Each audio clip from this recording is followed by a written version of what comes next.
Alright, YouTube, time for another video. I'm gonna call this one, I don't know, I think it's gonna be mostly about Zeitgeists and how I think the current era is about reaching its final point, and we're getting to the next one. You know, it seems like to me, and I've talked about this in the past, that, we live in eras, episodic moments, I guess Taylor Swift's on her Eras tour, right? It seems like we live in kind of eras of our lives where, after a certain amount of years or so, the era changes and, we might look back on certain eras more fondly than others. I know I do, but, the main thing I think that's important to note about these different eras of our life is observing when you kind of see it changing in the general, your general social circles or friends or something like that. And what I mean by that is, I like to think that, I forget the name of that theory, that psychological or philosophical theory, that is basically, your life experience is going to be pretty similar to the life experience of people, for the most part, that are, especially ones that are around your age. Maybe gender would be a factor too. But basically that kind of theory where you're not really that unique. I mean, your individual experience can be somewhat unique, but the general gist of it is pretty similar to most people. And where I see this is, the last era that ended was, I would argue, 2016-ish, 2015, 2016. And that era started around 2007, 2008, late 06, somewhere around that time period where, basically, social media really started to ramp up in the late aughts.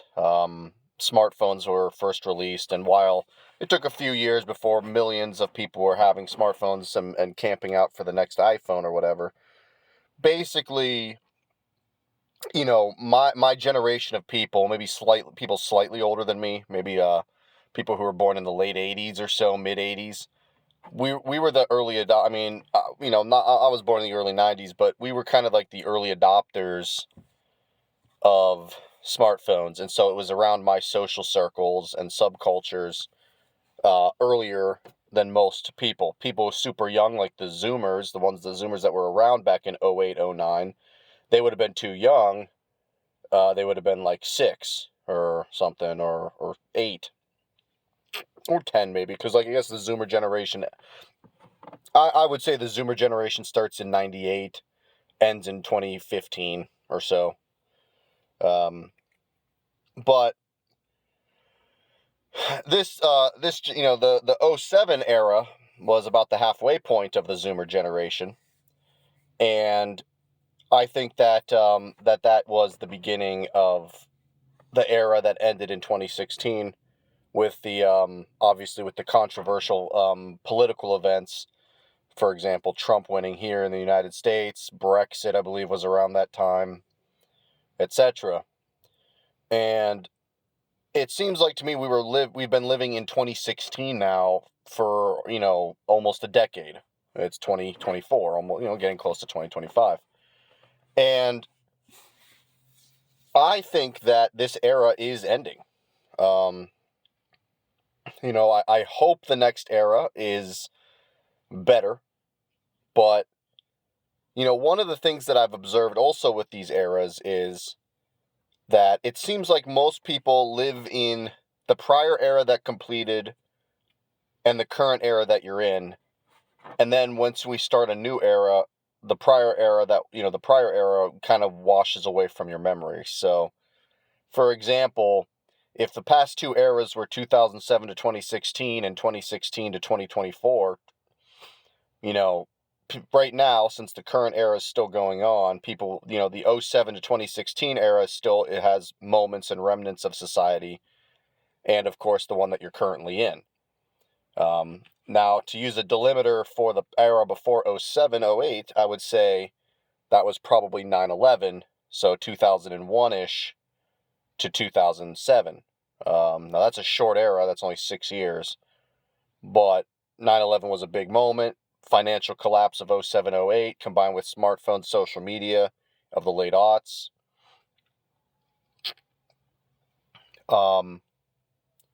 And I can see why people, I think 01, 2001, 9/11 was that era.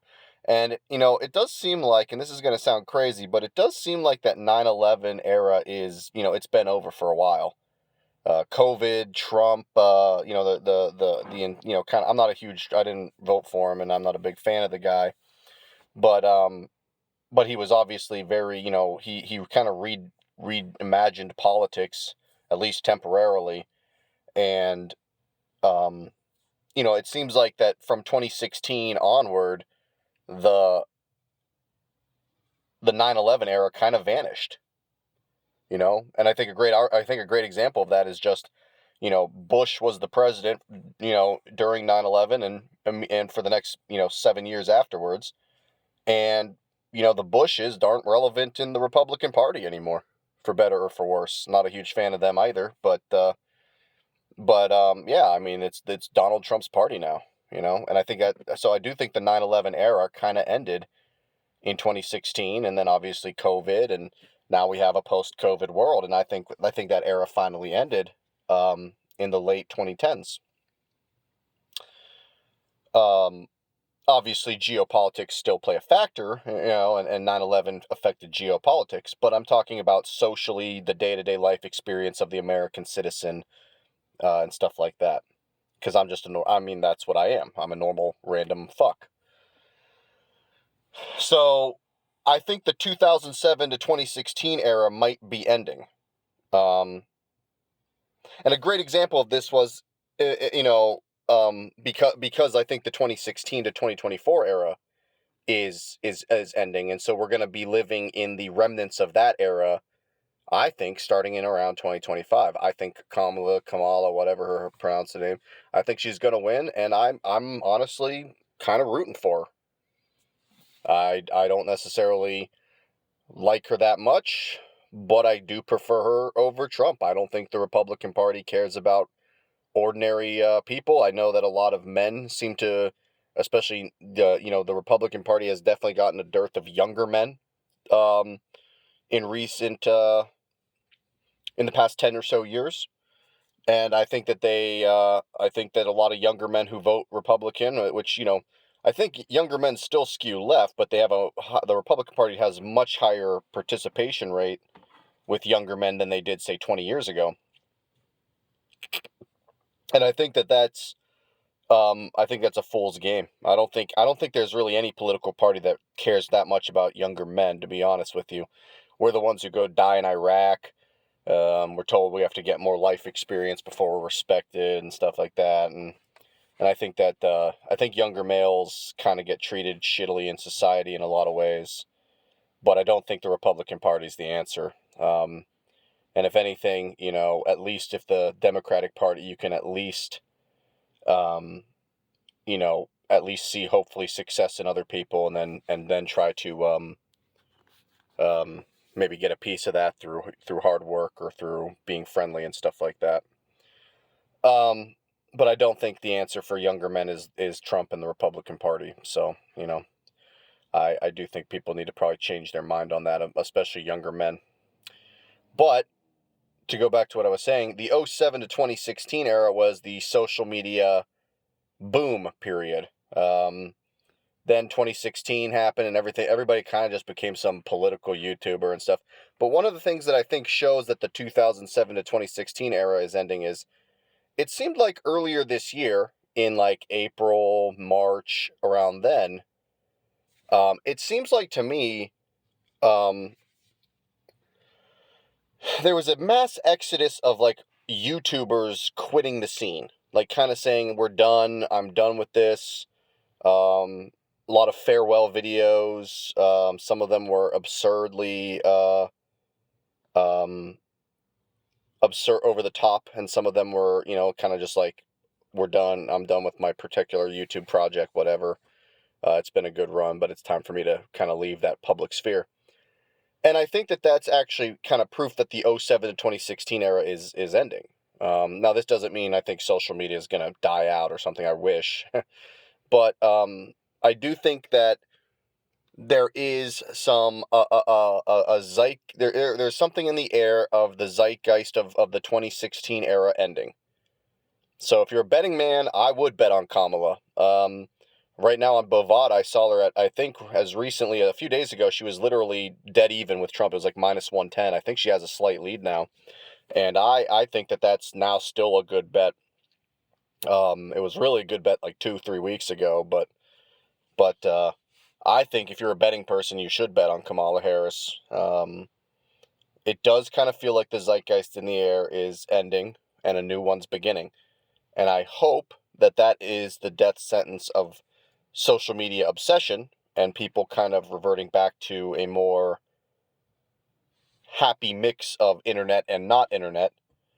But I don't know. I mean, with how much AI is being pushed at my job, and I'm assuming everybody else who works even in any sort of job that's adjacent to STEM, we hear AI this, AI that, ChatGPT, OpenAI, you know.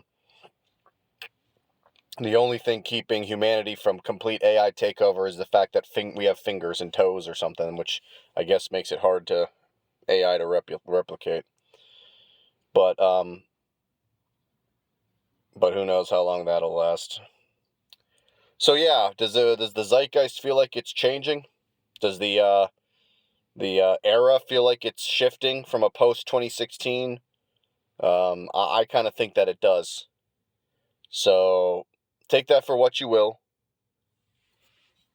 But you know, keep that in mind. Anyway, just my thoughts, and I'm out.